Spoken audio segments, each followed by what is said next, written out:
Hola, en esta oportunidad les quiero dar la lista de la asistencia quirúrgica.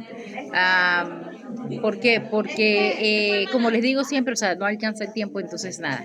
29 alumnos, 29 preguntas. Sí, la primera pregunta de la asistencia quirúrgica hoy era ¿qué son las cirugías? Las cirugías son procedimientos que se realiza a un paciente, lo hace el especialista en la salud, en este caso el médico, no importa la especialidad, pero él lo va a hacer con la finalidad de detectar algún diagnóstico o de curar alguna enfermedad. Muy bien, la pregunta número 2 para el alumno número 2. ¿Cuál es el área de preparación? La semana pasada, los que ya vieron el video de la semana pasada, hablábamos entre las divisiones que hay en el área quirúrgica, hay un área de preparación. El área de preparación es antecito del paciente ingresar ya a la sala de operaciones. Esa es el área de preparación. ¿Y quiénes están ahí? El anestesiólogo y la enfermera. La tercera pregunta es, perdón, ¿y qué hacemos ahí? Pues canalizar al paciente, hidratarlo, darle algunas orientaciones.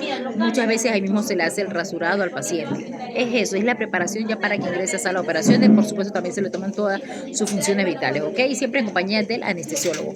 ¿Qué es una cirugía invasiva? Es aquella, pues, donde se va a meritar una sala de operaciones porque puede ser, por ejemplo, una cesárea, una hernia, una laparotomía. Esas son las cirugías invasivas. Y entonces para el cuarto alumno, ¿cuáles son las cirugías no invasivas? Son los procedimientos más pequeñitos como que ameritan solamente anestesia local, ¿sí? La invasiva puede ser anestesia raquídea, epidural, general y la cirugía no invasiva es aquella que se realiza con anestesia local, por ejemplo, la extracción de una exéresis, ¿sí?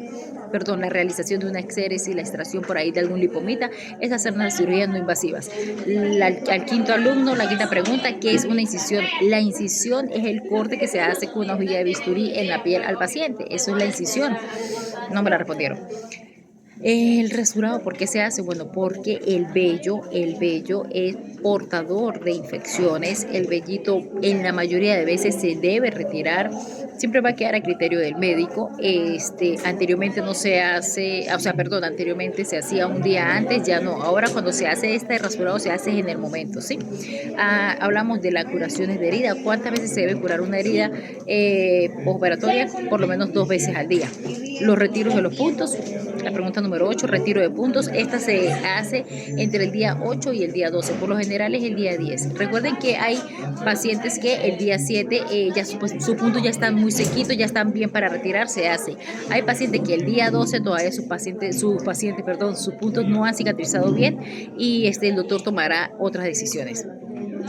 Hablamos de al alumno número 9, clasificación de la cirugía. Estas se clasifican en electivas, en urgencia y en emergencia. Entonces, al alumno número 10, ¿cuál es una cirugía electiva? Son aquellas las que se planifican. ¿Cuáles son las cirugías de urgencia? Son las que tienen un lapso de tiempo, ¿sí? Por ejemplo, 6 horas, el doctor la pidió para 4 horas, 6 horas, 10 horas. Esas son las de urgencia. Y las de emergencia son las que no esperan. Son las cirugías que se hacen de inmediato.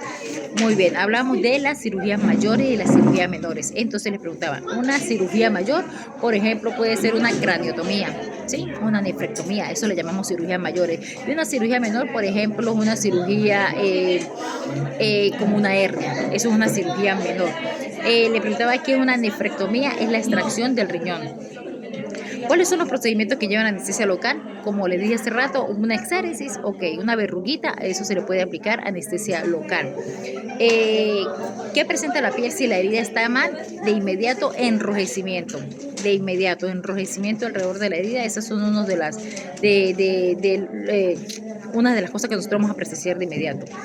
¿Cuáles son los apósitos de hidrogel? Bueno, los que se le van a colocar a los pacientitos que tienen lesiones graves, por ejemplo, como la UPP o las LPP. Pregunta número 19, al alumno número 19, ¿qué es una LPP? Son lesiones por presión o UPP, úlceras por presión. Anteriormente se llamaba UPP, que es úlcera por presión, pero como todo va cambiando, hoy en día se dice LPP, que es lesión por presión. Ya, ¿cuándo se debe rasurar el paciente? En el momento de la cirugía. ¿Cuáles son? Ya. ¿Cuáles son las cirugías electivas? Sí, se repetía. ¿Cuáles son las cirugías electivas? Esas que se pueden planificar. Las de urgencia, la que tienen un lapso de tiempo, y la de emergencia, la que tiene que ser de inmediato. Muy bien. ¿Cuál es la evaluaciones preoperatorias que se le hace al paciente? Esas son los análisis de sangre, el EKG o riesgo cardiológico, también las plaquitas de tórax, las ecografías, las tomografías, esas son las evaluaciones preoperatorias. ¿Cuántas horas de ayuno debe tener un paciente para irse a sala de operaciones? Mínimo 8 horas de ayuno. ¿Cuáles son las complicaciones? La otra pregunta, si el paciente se llega a operar, ¿no? Habiendo comido, por ejemplo, esas emergencias que todo el mundo dice, ok, pero si ustedes dicen que son 8 horas en ayunos, ¿cómo hacen con esas emergencias, con los accidentes de tránsito que no esperan? Pues hablamos de las complicaciones, cuáles son las complicaciones que el paciente, por supuesto, va a vomitar una vez inducida la anestesia, ¿ok? ¿Qué es DXX y QX? Diagnóstico, cirugía y quirófano. ¿Qué es PX? EKG, paciente y electrocardiograma. ¿Qué significa SOP? Sala de operaciones o síndrome de ovario poliquístico. Siempre hago por lo general enseñarle a los chicos sobre las abreviaturas porque realmente no las saben. Esas preguntas de la 21, la 22 y la 23 las repetí porque no contestan. A veces no contestan, pero bueno, hay que tener paciencia con los chicos y seguir. ¿Qué es URPA? Unidad de Recuperación de Pacientes Post-Anestésicos, ¿ok? ¿Quiénes son los que firman la hoja de verificación o esa famosa hoja de seguridad? Como ustedes pueden ver, ya son más de 29 preguntas porque hay chicos que no me responden y tengo que anexar más preguntas. Esa hoja de verificación o esa hoja de seguridad la firman el cirujano, la enfermera instrumentista o coordinadora del área, lo firma el anestesiólogo y lo firma la circulante. Y nada, muchachos, estas son las preguntas de los niños hoy en la clase de quirúrgico. Voy a publicar las exposiciones porque miren, muchachos, las exposiciones hoy están buenísimas. Hoy vamos a hablar de hernias, de colestectomía, de ileostomía, hemorroidectomía, fistuloctomía, cirugía bariátrica y de la colecistectomía. Va a estar muy buena los próximos videos. Los espero. Chao.